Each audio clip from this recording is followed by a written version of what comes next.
Merhabalar, Gül'ün Mutfak Aşkı YouTube kanalına hoş geldiniz. Bugün kanalımda kırık buğdayla lahana sarması hazırlayacağım. Kırık buğday güzel bir lezzet veriyor lahana sarmasına. Önce lahanaları haşlayarak başlıyorum. Tarif için 3 demet lahana kullandım. Kaynar su içerisine aldım. 30'a kadar sayın. 30'a kadar saymanız yeterli. Hemen çıkartın. Kaynar su içerisinden çok fazla bekletirseniz lahanayı kaynar suda lahanalar erir ve güzel sarılmaz. Lahanalar narin olduğunda söylediğim gibi çok fazla kaynar su içerisinde bekletmeye gerek yok. Lahanaları haşladıktan sonra buz gibi soğuk suyun içerisine alıyorum. İyice yıkıyorum tek tek. Lahanaları haşladım. Soğuk su içerisine aldım. Sıra geldi yarım buğdayla hazırlayacağım içe. Orta yağlı 200 gram kıymayı tava içerisine almıştım. Üzerine bir çay bardağı sıvı yağ ekledim. Kıymayı sıvı yağ içerisinde kavuruyorum. Tarif için 4 tane büyük boy soğan kullandım. Soğanları, kabuklarını soydum. Bir el rondosundan iyice kıydım ve büyük bir tabak soğan kullandım tarif için. Bol soğanlı çok güzel oluyor. Hazırlayacağım lahana içi biraz da yöresel bir iç. Genelde köylerde bulgurla ya da kırık buğdayla sarılır. Yapraklar ya da lahanalar. Ben de sizlere bu yöresel lezzeti göstermek istedim. 1 yemek kaşığı domates salçası, 1 yemek kaşığı biber salçası kullandım tarif için. Salçayı da ekledikten sonra iyice kavuruyorum. Üzerine 2 su bardağı kırık buğdayı, yıkanmış kırık buğdayı tava içerisine ekliyorum. 3 demet lahanaya 2 su bardağı kırık buğday tam geliyor.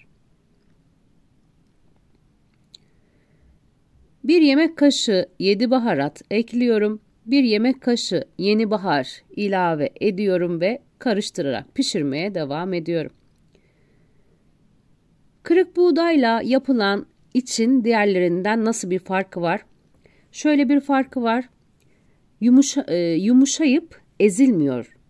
Lahananın içerisinde tane tane yediğinizde ağzınıza geliyor ama güzel de bir lezzet oluyor.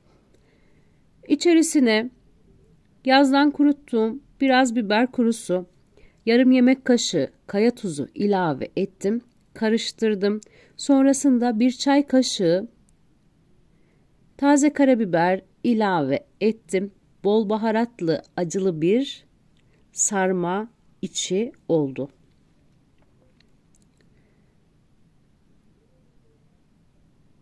Karıştırıyorum.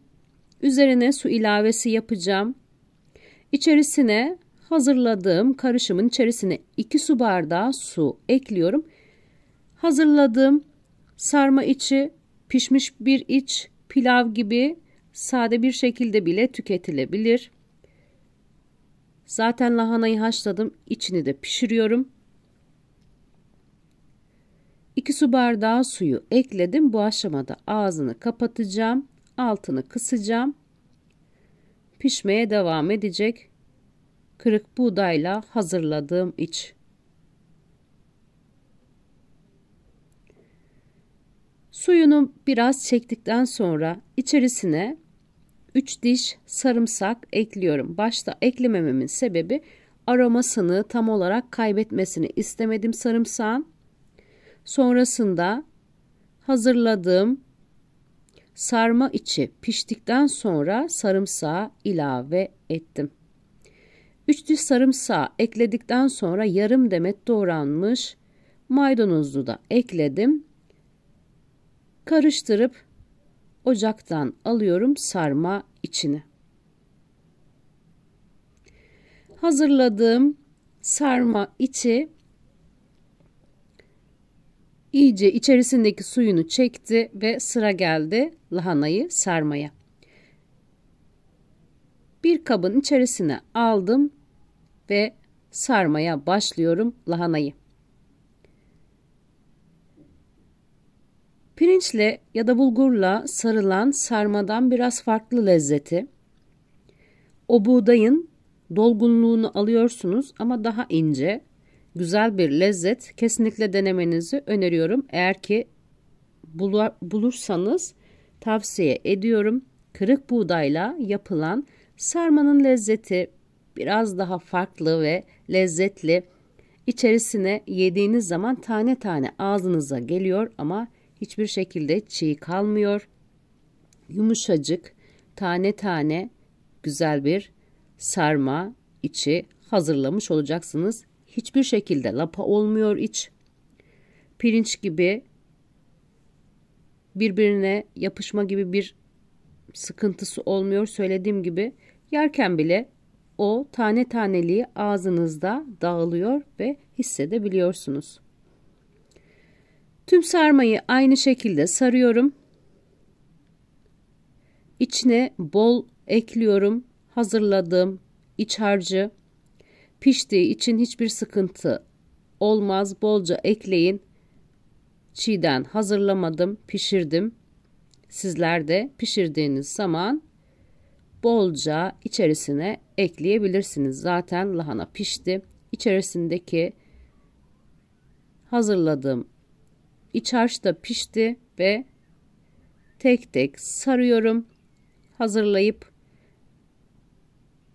tencere içerisine dizeceğim. Ve sonrasında pişirip servise alacağım. Tüm sarmayı hazırladım. Son lahanayı da sarıp tencere içerisine alacağım lahanayı. Sap kısımlarını tencerenin altına aldım. Lahanalar olur ya yapışır dibine sarar diye. Sonrasında sarılan lahanaları tencere içerisine ekledim. Üzerine 1 su bardağı su, 7 yemek kaşığı kadar zeytinyağı ekledim. Üzerine yağlı kağıt seriyorum. Yağlı kağıt sermemin sebebi lahanaların üstünün kurumaması için.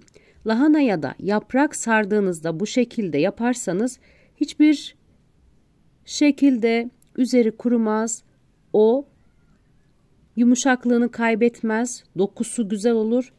İçi 1 su bardağı su eklemiştim. Gayet yeterli zaten. İçini dışını pişirdiğim için çabucak pişti. Kısık ateşte 45 dakika pişirdim yine de. Şu an pişti.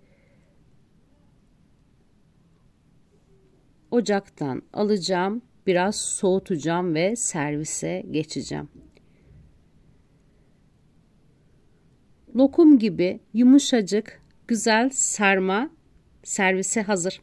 Herkesin pratik bir şekilde hazırlayacağı bu güzel lezzeti sizlere nacizane dilimin döndüğü kadar anlatmaya çalıştım. Umarım izlerken sıkmamışımdır sizi. Severek izlemişsinizdir. Nacizane severek hazırlayıp tüketirsiniz. Şimdiden hazırlayacaklara afiyet olsun. Kanalıma abone olmayı ve beğeni yapmayı unutmayın lütfen. O güzel yorumlarınızı videomun altına bekliyorum. Sizlerin görüşleri benim için çok değerli. Tarifin malzemelerini neyi ne kadar kullandığımı açıklama kısmında belirteceğim. Oradan da bakabilirsiniz.